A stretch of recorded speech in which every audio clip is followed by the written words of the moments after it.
হযরতে হানজালা রাদিয়াল্লাহু তাআলা আনহু বলতেছে, ও বিবি, যেই দেশের ভিতরে আমার রাসূল থাকবে না, সেই দেশে আমি গোসল করে কি করব? আমি আগে নাঙ্গা তরবার বের করে ওই নাস্তিকের বাচ্চা, ওই মুরতাদের বাচ্চাকে যতক্ষণ পর্যন্ত হত্যা করব না, ততক্ষণ পর্যন্ত আমি হানজালা স্থির হব না। চিল্লায় বলেন না আল্লাহু আকবার। বলে যখন হযরতে হানজালা রাদিয়াল্লাহু তাআলা আনহু যুদ্ধের মধ্যে চলে গেলেন, যাওয়ার পরে হযরত হানজালা রাদিয়াল্লাহু তাআলা আনহু যুদ্ধের ভিতরে কাফেরদের সাথে লড়াই করতে করতে হযরতে হানজালা রাদিয়াল্লাহু তাআলা আনহু শহীদ হয়ে গেলেন। এরপরে হযরতে হানজালা রাদিয়াল্লাহু তাআলা আনহুর বিবি বাসা থেকে দৌড়াইতে দৌড়াইতে ওই জিহাদের ময়দানে চলে এসেছেন। আসার পরে রাসূল আকরাম সাল্লাল্লাহু আলাইহি ওয়াসাল্লামকে বলতেছেন, ইয়া রাসূলুল্লাহ, ইয়া হাবিবুল্লাহ, আপনার হানজালা কই? একটু আপনার হানজালারে খুঁজে আপনার হানজালারে গোসল করাইতে হবে। হযরতে হানজালা রাদিয়াল্লাহু তাআলা আনহুর লাশ খোঁজার জন্য সাহাবায়ে কেরামদেরকে বললেন, বলে যখন তুমি ছোট্ট ছিলে, দাঁত ছিল না মুখে, নরম খাবার দিলেন আল্লাহ তোমার মায়ের বুকে, সেই আল্লাহ রে ভুইল না রে জীবন যে যার থাক, আল্লাহ রে ডাক রে বান্দা, আল্লাহ রে ডাক। চিল্লা বলেন আল্লাহু আকবার। আর একটু জোরে বলেন আল্লাহু আকবার। বলে যখন তোমার কেউ ছিল না তখন ছিলেন তিনি, এখন তোমার সব হয়েছে, পর হয়েছেন তিনি। কথা বলেন ঠিক কিনা? বলে যখন তোমার কেউ ছিল না তখন ছিলেন তিনি, এখন তোমার সব হয়েছে, পর হয়েছেন তিনি। আবার তোমার কেউ রবে না, আরে আবার তোমার কেউ রবে না, রবে মাওলা পাক। আল্লাহ রে ডাক রে বান্দা, আল্লাহ রে ডাক। চিল্লা বলেন না আল্লাহু আকবার। বলে আপনি আমি যে আল্লাহ তাআলার নামটা নিলাম, আপনা আমার কি অন্তরের ভিতরে কোনো সমস্যা আছে? আল্লাহ তাআলা বলেন, বান্দারে আমি আল্লাহ তাআলা দেখার জন্য চোখ দিলাম, শোনার জন্য আমি আল্লাহ তাআলা কান দিলাম, শ্রবণ করার জন্য আমি আল্লাহ তাআলা কান দিলাম, চিন্তা ফিকির করার জন্য আমি আল্লাহ তাআলা তোমার দিমাগ দিলাম। ওরে বান্দা, আমি আল্লাহ তাআলা যে তোমার একটা কলব দিয়েছি, এই কলব দিয়ে তোমার সমস্ত নেক আমলগুলো এখান থেকে বের হয়।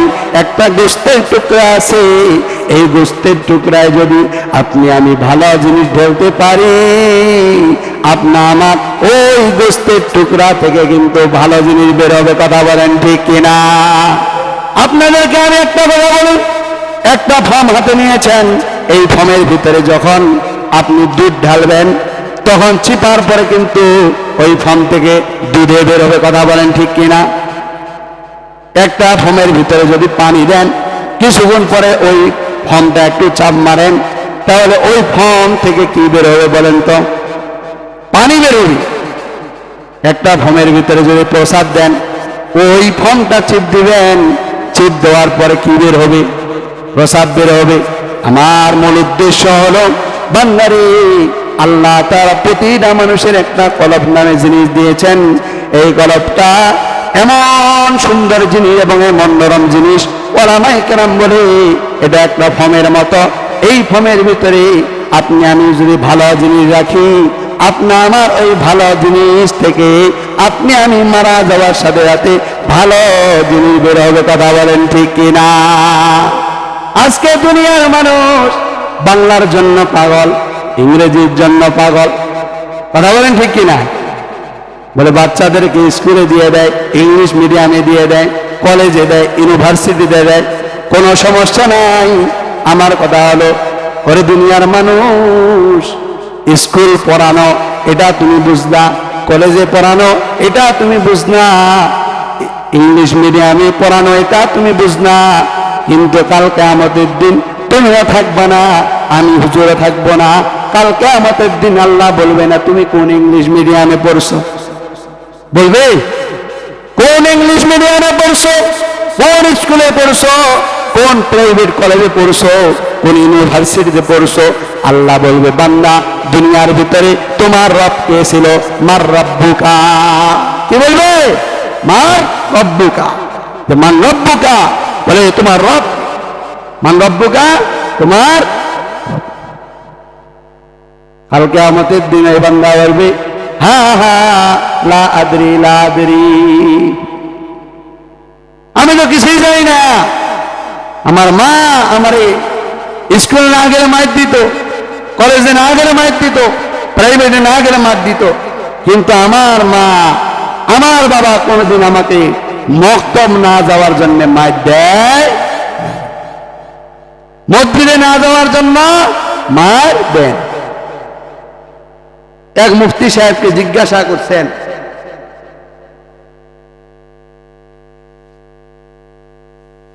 এক মুফতি সাহেবকে একজন মা জিজ্ঞাসা করছেন, হুজুর আমার সন্তান 4 ওয়াক্ত নামাজ পড়ে কিন্তু 1 ওয়াক্ত নামাজ পড়তে পারেন, এখন আমি কি করব হুজুর, আপনি একটা পরামর্শ দিন। তখন মুফতি সাহেব বলল যে মা আপনার সন্তান 4 ওয়াক্ত নামাজ পড়ে 1 ওয়াক্ত নামাজ পড়তে পারে না, আপনাকে একটা পরামর্শ দিই। পরামর্শটা হলো, ধরেন যে কোনো ভাবে আপনার ঘরের ভিতরে আগুন জ্বলে গেছে, দুনিয়ার আগুন জ্বলে গেছে বা ধরে গেছে, বলে এই আগুন ধরার কারণে, আগুন জ্বলার কারণে আপনি আপনার সন্তান দেখতেছেন, আপনার সন্তান আপনার বিছানায় ঘুমাচ্ছে, আপনি মা ওই সময় কি করবেন? আপনি মা ওই সময় কি করবেন? তখন ওই মহিলা বলতে, হুজুর আমি আমার সন্তানকে আমার জীবনের চেয়েও বেশি মহব্বত করি। হুজুর জানেননি, যখন শীতের দিন ছিল আমার সন্তান প্রসাব করে দিয়েছে, আমি মা ওই প্রসাবের জায়গায় আমি মা ঘুমাইছি, শুকনা জায়গায় আমার সন্তানকে শোয়াই দিয়েছি। বলে ওই সন্তানকে আমার সামনে আগুনে পুড়তে দিব না হুজুর, আমার জীবন চলে যাক, আমার দুনিয়া ধ্বংস হয়ে যাক, আমার কোনো সমস্যা নাই, কিন্তু আমার জীবন দিয়ে হইলেও ওই সন্তানকে বাঁচাবো। কথা বলেন ঠিক কিনা? বলে ওই সন্তানকে কি করবে? বাঁচাবে। এখন হুজুর বললেন, ও মা দুনিয়ার সামান্য আগুন থেকে বাঁচানোর জন্য বা আপনার জীবনকে সবচেয়ে দামি সম্পদ হায়াত আপনি ধ্বংস করে দিবেন? আপনি বলেন আমার জীবন বাঁচুক আর থাকুক কোনো সমস্যা নাই, কিন্তু আমার সন্তানকে বাঁচাবো। তখন হুজুর বলল, মা দুনিয়ার আগুনের জন্য এত কষ্ট করো, এত চেষ্টা করো, কিন্তু তোমার সন্তান যে ফজরের নামাজ পড়ে না, তোমার সন্তানের কবরের ভিতরে ওই ফজরের নামাজ না পড়ার কারণে আল্লাহ তাআলা জাহান্নামের আগুন জ্বলবে, তখন মা তুমি কিভাবে সহ্য করবা? তখন মা তুমি কিভাবে সহ্য করবে? সঙ্গে সঙ্গে মার হুঁশ ফিরে গেছে, বলতে হুজুর আমি আজ থেকে আমার যতই কষ্ট হোক আমার সন্তানকে হাত ধরে হোক, পা ধরে হোক, অনুরোধ করে হোক, টাকা দিয়ে হোক, বুঝায় হোক, যেভাবে হোক আমার সন্তানকে আমি কি করব? নামাজে পড়াবো। তাহলে চিন্তা করে দেখেন, তাহলে আপনি আমি কি এরকম মেহনত করি ভাই? আপনি আমি কিন্তু এরকম মেহনত করি না। দুধ কেন এত সাদা, মরিচ কেন ঝাল, আমগুলো সব পাকলে পরে কেমনে হয় তা লাল। আচ্ছা মানুষ বলো দেখি রাত্রি কেন কালো, আচ্ছা মানুষ বলো দেখি রাত্রি কেন কালো, চাঁদ সূর্য কথা হইতে পাইল এত আলো। আমরা সবাই বাস করি ভাই এই দুনিয়ার রঙে, হাতের লেখা মুখে চেহারা মিলে না কারো সঙ্গে। কারোর সাথে মিলে? আর মিলে না গলার কণ্ঠ। আমার আগে মৌলানা ফরিদউদ্দিন বয়ান করলো, তিনার কণ্ঠ আর আমার কণ্ঠ পার্থক্য আছে না নাই?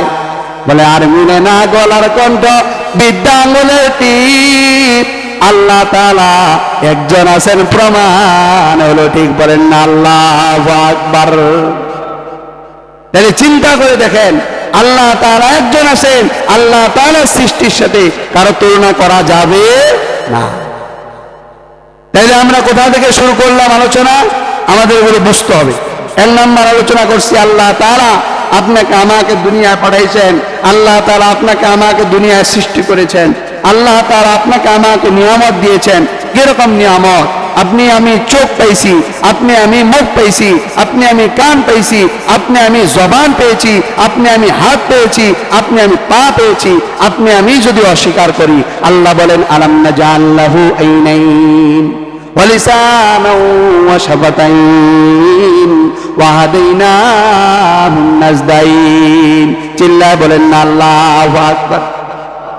আলাম নাজআল লাহু আইনাইন, আরে বান্দা তুমি যে আজকে চোখ দিয়ে দেখো, এই চোখটা আমি আল্লাহ তাআলার দান, এই চোখটা আমি আল্লাহ তাআলা দিয়েছি রে বান্দা।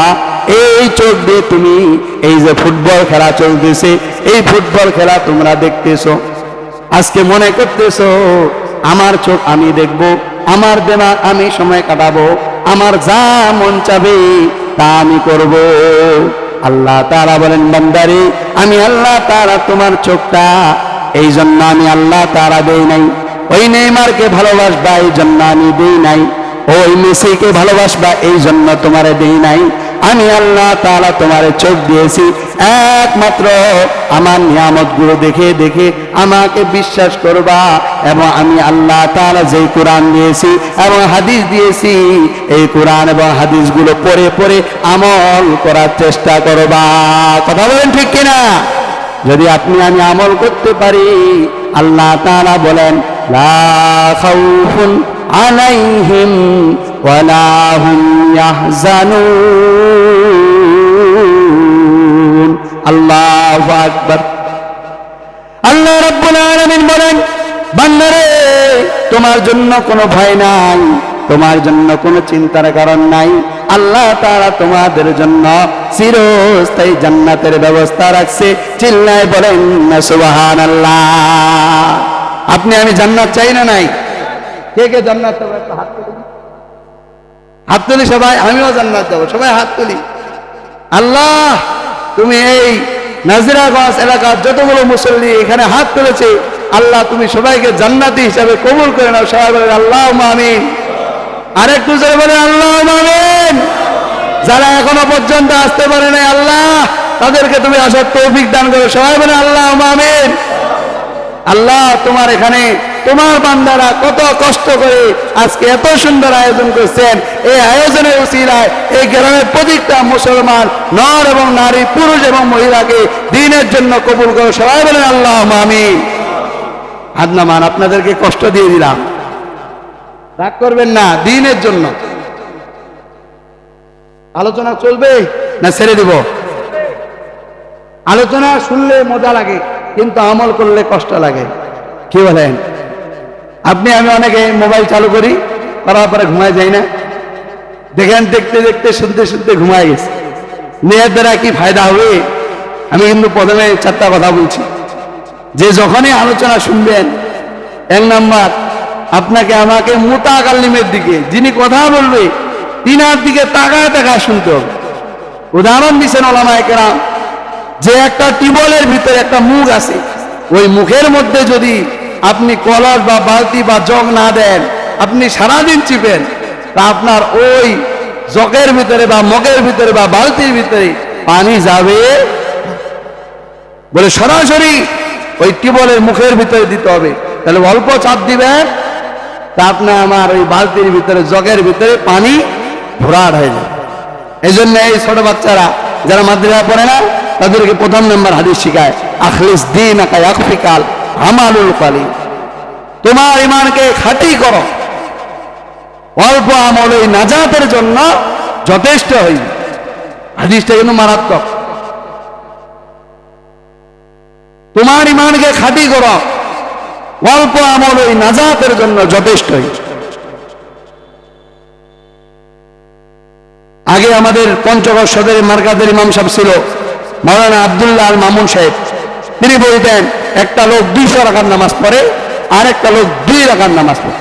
এখন আপনাদের বিবেক দিয়ে বলেন তো, 200 রাকাত নামাজের দাম বেশি না 2 রাকাত নামাজের দাম বেশি?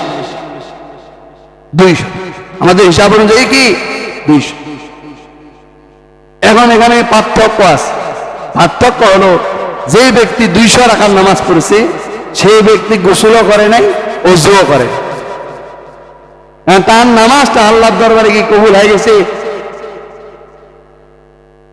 200 রাকাত পড়ছে, একটা আমল আল্লাহর দরবারে কবুল হয়। আর যে ব্যক্তি 2 রাকাত নামাজ পড়ছে সে গোসলও করছে, ওযুও করছে, তাহলে তার নামাজটা আল্লাহর দরবারে কবুল হবে না? এর দ্বারা বোঝা যায় যে আপনি আমি অল্প আমল করব, এই অল্প আমল আপনা আমার নাজাতের জন্য জরিয়া হবে। বলেন সুবহানাল্লাহ। বলে যদি কোনো বান্দা এই দুনিয়ার ভিতরে 1 জাররা পরিমাণ ঈমান আমল নিয়ে কবরে যাইতে পারে, আল্লাহ তাআলা এই দুনিয়ার সমান 10 দুনিয়া জান্নাত তাকে দান করবে। বলেন সুবহানাল্লাহ। তাইলে এই জান্নাত আমরা সবাই চাই না ভাই? বলে চাওয়ার জন্য আপনাকে আমাকে পাওয়ার চেষ্টা করতে হবে, আল্লাহ তাআলার কাছে চাইতে হবে, আল্লাহর কাছে আপনাকে আমাকে দোয়া করতে হবে, মুনাজাত করতে হবে। তাহলে 1 নাম্বার কথা, মুতাকাল্লিমের দিকে তাকায় তাকায় শুনুন। 2 নাম্বার, আপনার আমার কান আছে, এই যে কান দেখতেছেন এগুলো হলো চামড়ার কান। আপনার আমার আরেকটা কান আছে, সেটা হলো দিলের কান। কিসের কান? দিলের কান। এই দিলের কান দিয়ে যদি আপনি আমি শুনি, একজন ওলির ঘটনা শুনছিলাম, তিনি একটা পড়া পরে 40 বছর পর্যন্ত তার ওই পড়াটা মুখস্থ থাকে। তাই আল্লাহ তাআলা তাকে কি রকম যোগ্যতা দান করেছে। তাহলে চিন্তা করেন, আপনি আমি যদি দিলের কান দিয়ে শুনি, আপনা আমার ওটা বের হবে না। এই জন্য কান লাগাইতে হবে কি? দিলের কান। 3 নাম্বার হলো, আপনি যে কথাটা শুনবেন, হুজুরটা কালা না মোটা না লম্বা না চিকন না পাতলা না সুর ভালো না সুর নাই, এগুলো যদি নিয়ত থাকে তাহলে কোনো লাভ। আপনাকে নিয়ত করতে হবে যে আমি যেগুলো হাদিসের কথা শুনবো, কোরআনের কথা শুনবো, আমি আমলের নিয়ত করব। কিসের নিয়ত করব? আমলের নিয়ত। 4 নাম্বার হলো, আপনি আমি এখানে যা কিছু শুনবো, আপনি আমি বাসায় গিয়ে পৌঁছাবো এবং অন্যের কাছে পৌঁছাবো। আজকে আপনি আমি অন্যের কাছে না পৌঁছানোর কারণে, আপনি আমি হক কথা না বলার কারণে, সৎ কাজে আদেশ এবং অসৎ কাজে নিষেধ না করার কারণে আমাদের পঞ্চগড়ের ভিতরে এত শান্তশিষ্ট একটা এলাকা, এই শান্তশিষ্ট এলাকার ভিতরে কাদিয়ানির মতো কাফের আমাদের পঞ্চগড়ের ভিতরে আকরা হয়ে দাঁড়িয়েছে। কথা বলেন ঠিক কিনা? আজকে যদি মুসলমান সচেতন থাকতো, মুসলমান আজকে দাওয়াত দিত, তাহলে এই মুসলমানের দেশে, এই মুসলমানের জেলায় কোনো কাফের, কোনো মুশরিক, কোনো কাদিয়ানি আমাদের এখানে আস্তানা করতে পারতো না। কথা বলেন ঠিক কিনা? বলে একটা লোক নৌকা চালায়, আর একটা লোক প্রতি সময় বাঁশি বাজায়, মানুষকে গান শোনায়। মানুষকে কি করে? গান শোনায়। যেই লোকটা নৌকা চালায় সেই লোকটা হলো হুজুর, আর যেই লোকটা গান গায় সেই লোকটা হলো আমাদের গ্রাম্য ভাষা বলে গাউনিয়া, মানে গান বলবে না। এই যে গান বলবে না, তার অভ্যাস হলো গান ছাড়া তার কোনো উপায় নাই। এখন নৌকার মধ্যে উঠতেছে, উঠার পরে এখন চিন্তা করতেছে লোকটা তো হুজুর, লোকটাকে কি গানের দাওয়াত দেওয়া যায়? লোকটাকে কি গানের দাওয়াত দেওয়া যায়? লোকটাকে তো গানের দাওয়াত দেওয়া যাবে না। লোকটাকে দাওয়াত দিতে হবে এমন করে যেন লোকটা আমার কথাটা শুনে এক্সপ্রেশন হয়, আগ্রহী হয়। তখন কি করলো জানেন? বলতে হুজুর আলোচনা চলবে না বন্ধ করে দিব বলেন? মানে আপনাদের আগ্রহ লাগবে, যদি আগ্রহ দেখান তাহলে আলোচনা চলবে। আমাদের হুজুর কিন্তু অনেক চমৎকার ওয়াজ করে, মাওলানা ওমর ফারুক বিপ্লবী। নেটে সার্চ দিবেন, সঙ্গে সঙ্গে তার বয়ান পাবেন, অসংখ্য বয়ান। আল্লাহ রহমতে আমাদের পঞ্চগড়ের ছেলে, আপনারা আজকে আমাদেরকে দাওয়াত দিয়েছেন। এই পঞ্চগড়ের ছেলে একদিন যদি শুনে যে নাজিরাগঞ্জের মাহফুজুর রহমান ভাই ওই মাহফিলের সভাপতি আসছিল, উনি আজকে মারা গেছে, আমাদের মন কাঁদবে। আরেকজন বাইরে থেকে আলেম ওলামা নিয়ে আসবেন, সে শুনবে ভাই আমি যাইতে চাইছিলাম, এই কথা বলবে। কথা বলেন ঠিক কিনা? আর আমাদের ভাষা হলো জগদল, এই জগদল থেকে যখনই শুনবো আমরা মাহফুজুর রহমান ভাইয়ের জন্য এখানে জানাজায় উপস্থিত হব, তাহলে জানাজায় উপস্থিত হয়ে তার জন্য দোয়া করতে পারবো না? এই জন্য এলাকার সন্তানদেরকে মূল্যায়ন করতে হবে, এলাকার হাফেজদেরকে মূল্যায়ন করতে হবে, এলাকার আলেমদেরকে মূল্যায়ন করতে হবে, মসজিদের ইমাম সাহেবকে মূল্যায়ন করতে হবে। যদি মূল্যায়ন করতে পারি তা আপনা আমার এলাকা সুন্দর হবে, সমাজ সুন্দর হবে, আপনা আমার জাতিটা সুন্দর হয়ে যাবে। আর আপনি আমি মনে করি যে 50,000 টাকা দিয়ে বক্তা নিয়ে আসলাম, স্টেজে বসার আগে তাকে টাকা দেন, নাইলে সে বয়ান করবে না। এই বয়ান দিয়ে আমার মনে হয় 5 পয়সাই দাম নাই। আমাকে দাওয়াত দিয়েছেন, ভাই বলতেছেন ভাই কত টাকা লাগবে? আমি কই ভাই আমার জীবনে কোনদিন টাকার কথা আমি বলি। দাওয়াত দিয়েছেন দিনের জন্য, যাবো কথা বলবো দিনের জন্য, চলে আসবো, এটাই আমার শক্তি। মাওলানা আনিসুর রহমান আশরাফের কথা শুনছেন? তাই আমার জীবনে আমি 4টা মানুষ নিয়ে বয়ান করছি। কে আমার সামনে বললো, কে আমার সামনে বসলো না, কে আমার ভিডিও করলো, কে আমার ভিডিও করলো না, এগুলো আমি দেখি না, এগুলো আমি পরোয়ার করি না।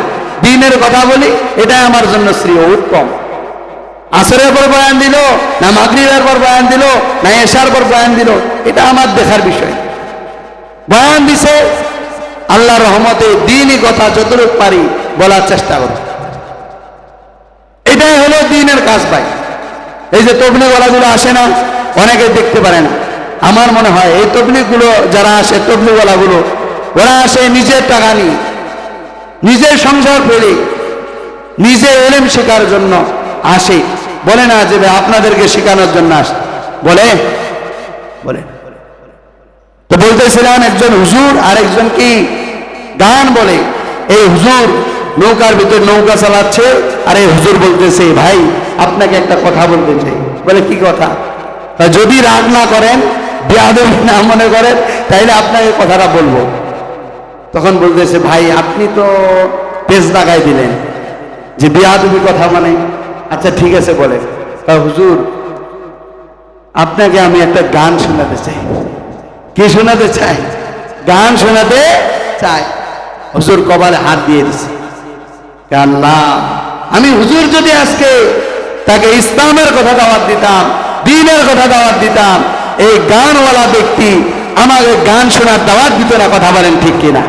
কিছুক্ষণ আগে অন্ধকার দেখছেন না, লাইট দিছে, সমস্ত ঘর আলো হয়ে গেছে না নাই? আপনি আমি ইমানের আলো নিয়ে, ইমানের নূর নিয়ে যখন আপনি আমি বাইরে বের হব, সমস্ত অন্ধকার দূর হয়ে যাবে। কথা বলেন ঠিক কিনা? আজকে আমাদের সমাজের ভিতরে কোরআনের দাওয়াত নাই, সহি কথার দাওয়াত নাই, হক পথের দাওয়াত নাই, সত্য কথার দাওয়াত নাই, অসৎ পথের নিষেধ নাই, যার কারণে আমাদের সমাজের ভিতরে অসৎ মানুষে ভরে গেছে। কথা বলেন ঠিক কিনা? এত দুঃখ রাখবো কোথায় রাখার জায়গা নাই বাইরে, এত দুঃখ রাখবো কোথায় রাখার জায়গা নাই, আমাদের কপালেতে শান্তি বুঝি নাই, আমাদের কপালেতে শান্তি বুঝি নাই। ফাজর তো নামাজ পড়ে কপালে তার দাগ, মক্কাতে যাই নামের আগে লাগায় হাজি সাপ। কথা বলেন ঠিক কিনা? ফাজর তো নামাজ পড়ে কপালে তার দাগ, মক্কাতে যায় নামের আগে লাগায় হাজি সাপ। ফাজর তো নামাজ পড়ে কপালে তার দাগ, মক্কাতে যায় নামের আগে লাগায় হাজি সাপ। উচিত কথা কইতে গেলে, উচিত কথা কইতে গেলে মোল্লার চাকরি নাই, উচিত কথা কইতে গেলে মোল্লার চাকরি নাই, আমাদের কপালেতে শান্তি বুঝি নাই বাইরে, আমাদের কপালেতে শান্তি বুঝি নাই। কথা বলেন ঠিক কিনা? আজকে হক কথা বলবেন, আপনার চাকরি নেই। হক কথা বলবেন, এই ইমামকে বদলাও। আজকে নামাজ পড়ে না, কোনো দুঃখ নাই, মিলাদ করে নাই কেন? এই হুজুর ভালো না, বাদ দেন। কেমন করে নাই কেন? বাদ দেন। এইটা হুজুর মিলাদ করে, এইটা হুজুর আসল হুজুর, এরকম কথা বলি না নাই? কিন্তু এগুলো আমাদের, আমরা এগুলো নিয়ে সবসময় পড়ে আছি। কিন্তু কালকে না পরশু দিনে সেমিনার হয়েছে পঞ্চগড়ের ভিতরে, হিজবুত তাওহীদ নামক একটা দল সংগঠিত হয়েছে। এখানে বিভিন্ন জায়গার ভিতরে পত্র পত্রিকা দিয়ে বেড়ায়, ওইগুলো নিয়ে আমাদের মাথা ব্যথা নাই। কাফেররা আমাদের এখানে খ্রিস্টান মিশনে চালু করতেছে, তাদের একটা স্কুল দিয়ে দিছে, এরপর আমাদের কোনো মাথার ভিতরে চিন্তা নাই। কাদিয়ানীরা একটা গ্রামকে দখল করে নিয়েছে, তারা নিজের মতো ইসলাম প্রচার করতেছে, আমাদের নবীকে মানে না, এরপরও আমাদের কোনো সমস্যা নাই। আপনি আমি পড়ে আসি, মিলাদ হয় না কেন, কিয়াম হয় না কেন, হুজুরের রুকুটা এরকম কেন, হুজুরের সেজদারা এরকম কেন, হুজুর হাসতে হাঁটে কেন, হুজুর জোরে হাঁটে কেন, হুজুরের সমস্যা এটা, ওটা সমস্যা, ওটা সমস্যা। কথা বলেন ঠিক কিনা? আমাদের দরকার এই পঞ্চগড় মানুষকে জাগতে হবে, এই পঞ্চগড় মানুষকে সচেতন থাকতে হবে। আমাদের সরল মনা মুসলমানদেরকে আজকে নাস্তিক বেঈমানরা ধ্বংস করে দিচ্ছে। আমাদের উচিত এই ইসলামকে টিকিয়ে রাখার জন্য, ঈমানকে ঠিক রাখার জন্য কাদিয়ানীদের সমস্ত দাওয়াত আমাদের এলাকায় যেখানেই শুনবো সেখান থেকে বন্ধ করে দিতে হবে। কথা বলেন ঠিক কিনা? বলে যারা নবী মানে না তারা হলো কাফের। সবাই বলেন কাফের, কাফের, কাদিয়ানী কাফের। নবীর পরে নবী নাই, সংসদে আইন চাই। কথা বলেন, নবীর পরে নবী নাই, সংসদে আইন চাই। বলে যারা নবীকে মানে না তাদের মতো কাট্টা কাফের এই দুনিয়ার ভিতরে কেউ নাই। কথা বলেন ঠিক কিনা? এই জন্য ভাই আপনাদেরকে আমি বলতে চাই, আপনি আমি হক কথাগুলো মানুষের সামনে তুলে ধরি।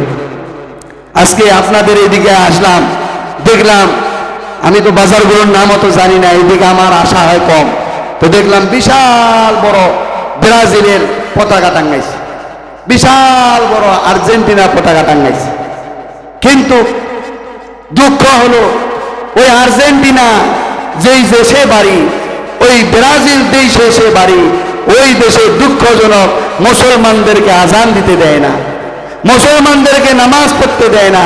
আর মুসলমানের সন্তান বড় বড় ব্যানার লাগায়া, বড় বড় পত্র পত্রিকা লাগায়া, বড় বড় পতাকা লাগায়া আমাদের মুসলমান উৎসাহ করে। কথা বলেন ঠিক কিনা?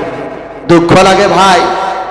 কথাগুলো বলি আমাদের 2 টাকা লাভ হবে এই জন্য বলি না, আমরা বলি আমাদের অন্তরের ভিতরে আল্লাহ এবং আল্লাহ রসুলের ভালোবাসা অন্তরের ভিতরে রাখার দরকার ছিল। হযরতে হানজালা রাদিয়াল্লাহু তাআলা আনহু বিবাহ করলেন। বিবাহ যখন করলেন, করার পরে হযরতে হানজালা রাদিয়াল্লাহু তাআলা আনহু বাসর করার পরে শুনলেন যে আমাদের নবী আর দুনিয়াতে নাই। হযরতে হানজালা রাদিয়াল্লাহু তাআলা আনহু গোসল করার জন্য যাবে, ওই সময় যখন কানের ভিতরে এই কথাটা আসলো, হযরতে হানজালা বলতেছে, ও বিবি আমারে বিদায় দাও, আমারে বিদায় দাও, মনে হয় না আমার সাথে তোমার আর কোনোদিন দেখা হবে। তখন প্রথম স্ত্রী, ওই নতুন স্ত্রী হযরতে হানজালা রাদিয়াল্লাহু তাআলা আনহুকে বলতেছে, আমার স্বামী আপনি খালি একটু গোসল করে যান, যেহেতু ফরজ গোসল, এইটা না করলে আপনার পাপ হবে। হযরতে হানজালা রাদিয়াল্লাহু তাআলা আনহু বলতেছে, ও বিবি, যেই দেশের ভিতরে আমার রাসূল থাকবে না সেই দেশে আমি গোসল করে কি করব? আমি আগে নাঙ্গা তরোয়ার বের করে ওই নাস্তিকের বাচ্চা, ওই মুরতাদের বাচ্চাকে যতক্ষণ পর্যন্ত হত্যা করব না ততক্ষণ পর্যন্ত আমি হানজালা স্থির হব না। চিল্লায় বলেন না আল্লাহু আকবার। বলে যখন হযরতে হানজালা রাদিয়াল্লাহু তাআলা আনহু যুদ্ধের মধ্যে চলে গেলেন, যাওয়ার পরে হযরত হানজালা রাদিয়াল্লাহু তাআলা আনহু যুদ্ধের ভিতরে কাফেরদের সাথে লড়াই করতে করতে হযরতে হানজালা রাদিয়াল্লাহু তাআলা আনহু শহীদ হয়ে গেলেন। এরপরে হযরতে হানজালা রাদিয়াল্লাহু তাআলা আনহুর বিবি বাসা থেকে দৌড়াইতে দৌড়াইতে ওই জিহাদের ময়দানে চলে এসেছেন। আসার পরে রাসূল আকরাম সাল্লাল্লাহু আলাইহি ওয়াসাল্লামকে বলতেছেন, ইয়া রাসূলুল্লাহ, ইয়া হাবিবুল্লাহ, আপনারা হানজালা কই? একটু আপনার হানজালারে খুঁজে আপনার হানজালারে গোসল করাইতে হবে। হযরতে হানজালা রাদিয়াল্লাহু তাআলা আনহুর লাশ খোঁজার জন্য সাহাবায়ে কেরামদেরকে বললেন, ও আমার সাহাবায়ে কেরামের দল, হযরতে হানজালা রাদিয়াল্লাহু তাআলা আনহুর লাশটা একটু খোঁজো। বলে হযরতে হানজালা রাদিয়াল্লাহু তাআলা আনহুকে গোসল করাইতে হবে। দেখে চারপাশে খোঁজে, হযরতে হানজালা রাদিয়াল্লাহু তাআলা আনহুর লাশ খুঁজে পায় না। এরপরে আল্লাহ তাআলা আল্লাহর গায়বে আওয়াজ দেওয়ার পরে আল্লাহ তাআলা দেখে ওই আসমান থেকে হযরত হানজালা রাদিয়াল্লাহু তাআলা আনহুর মাথা থেকে পানি গড়ায় গড়ায় পড়তেছে। চিল্লায় বলেন না আল্লাহু আকবার। বলে সাহাবা আজমাইন রাসূলকে কেমন ভালোবেসেছে। এমন একজন সাহাবী হযরতে বিলাল রাদিয়াল্লাহু তাআলা আনহু ইসলাম গ্রহণ করার পর কাফের মুশরিকরা এত বেশি কষ্ট দিয়েছে। আগে মসজিদ ছিল কাঁচা, মানুষের ঈমান ছিল পাকা। এখন মসজিদ হয়েছে পাকা, মানুষের ঈমান হয়ে গেছে কাঁচা। কথা বলেন ঠিক কিনা? বলে এই জন্য আমাদের গ্রামের একজন মৌলবি বলতো, বলে মাইয়া সোয়া ঝামেলা এদের জন্য দিতে হয় কামলা, আর কাল কিয়ামতের দিন এরাই আমাদের বিরুদ্ধে করবে মামলা। আমার কথা কি বুঝছেন? মাইয়া সোয়া ঝামেলা এদের জন্য দিতে হয় কামলা, আর কাল কিয়ামতের দিন এরাই আমার বিরুদ্ধে করবে মামলা। মা বোনেরা যেহেতু পর্দার আড়ালে দেখতেছেন, ওনাদেরকে একটা টাচ দিয়ে আমি আমার আলোচনা শেষ করব। যারা মা বোন আছেন এবং যারা গার্জিয়ান এখানে আছেন, একজন মা, একজন বোন, একজন মেয়ের উপরে কমপক্ষে 4 জন জিম্মাদার। কয়জন জিম্মাদার? 4 জন। আপনার মেয়ে বোরখা পরে না, আপনার মেয়ে পর্দা করে না, আপনার মেয়ে নামাজ পড়ে না, আপনার স্ত্রী আপনার কথা শুনে না, আপনার স্ত্রী নামাজ পড়ে না, আপনার স্ত্রী পর্দা করে না, এগুলো জবাব দিতে হবে কমপক্ষে 4 জন ব্যক্তিকে। 1 নাম্বার, সর্বপ্রথম তার বাবা। আল্লাহকে বলবে, আল্লাহ আমার বাবা আমারে দুনিয়ার সব কিছু করাইছে, কিন্তু আমারে কোনোদিন নামাজের কথা বলে, পর্দার কথা বলে নাই, কোরআন শিখার কথা বলে নাই। আল্লাহ ওই বাবাকে আমার সামনে নিয়ে আসেন, ওই বাবার বুকের উপর পা দিয়ে আমি জাহান্নামে যেতে চাই। বলেন না নাউজুবিল্লাহ। 2 নাম্বার জিম্মাদার হলো তার বড় ভাই। বাবার পরে বড় ভাইয়ের স্থান। বড় ভাই হলো জিম্মাদার। বড় ভাই যদি না বলে, কাল কিয়ামতের দিন ওই বড় ভাইকেও সামনে আনবে, আনার পরে তার বুকের উপরে পা দিয়ে জাহান্নামে যাবে। 3 নাম্বার জিম্মাদার হলো তার স্বামী। কাল কিয়ামতের দিন ওই স্বামীকে জিজ্ঞাসা করবে যে তোমার স্ত্রীকে তুমি পর্দায় রাখনি কেন, নামাজ পড়াওনি কেন, কোরআন শেখাওনি কেন? কাল কিয়ামতের দিন জিজ্ঞাসা করবে। 4 নাম্বার হলো ওই মহিলা বড় ছেলে। এই 4 জন ব্যক্তি কমপক্ষে একজন মহিলার কারণে জাহান্নামে যাবে। তাইলে আপনি আমি চিন্তা করে দেখুন, আপনি আমার বাড়ির অবস্থা রাখি। এখান থেকে আমি উদাত্ত আহ্বান জানাবো, যেহেতু আমার সামনে প্রধান বক্তা মাওলানা ওমর ফারুক বিপ্লবী সাহেব বসে আছেন, তিনি আপনাদেরকে খুব সুন্দর বয়ান শোনাবেন। আপনারা সবাই থাকবেন এবং মুনাজাত শেষ করে যাবেন ইনশাআল্লাহ। আমি যেগুলো আলোচনা করলাম, এই আলোচনাগুলোর ভিতরে যেগুলো ভালো কথা, সেই ভালো কথাগুলো আমল করার চেষ্টা করব। আল্লাহ তাআলা আমাদের সবাইকে আমল করার তৌফিক দান করেন। সাহেবান আল্লাহুম্মা আমিন।